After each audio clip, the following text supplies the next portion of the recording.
Potential major fallout from the war with Iran. Several reports say the budget-friendly Spirit Airlines is now at risk of going under, in part because of surging jet fuel costs. The airline filed for bankruptcy last year, but now it may be running out of time. Chris Van Cleve is at George Bush International Airport in Houston with the story. Aaron and Danielle Katzoff rely on Spirit Airlines and its low fares for their monthly work travel. Trips that could cost them a lot more if the discount carrier gets grounded. You're talking the difference of $1,000 a month easily, potentially, in airfare. That certainly eats into your bottom line. They live in Atlantic City, but have a business in Florida and have been concerned since Spirit entered its second bankruptcy in a year last summer, leaving its future uncertain. Well, my heart sank because it's so convenient for us to fly Spirit to West Palm. Spirit has cut routes and costs in part by shrinking its fleet.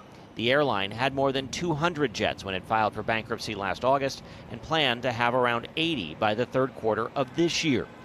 But as the price of jet fuel has nearly doubled since January, driven by the conflict in Iran, airline sources now tell CBS News some of Spirit's creditors question the airline's ability to make debt payments or return to profitability, which could lead the discount carrier to run out of financial runway.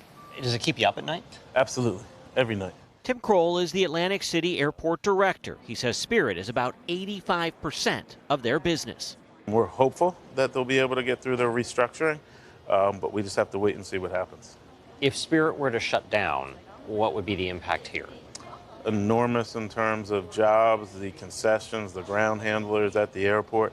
Obviously, they would lose those jobs. For the Atlantic City Airport, that could mean hundreds of jobs, and for flyers, it would mean a drive to Philadelphia or Newark, the next nearest major airports.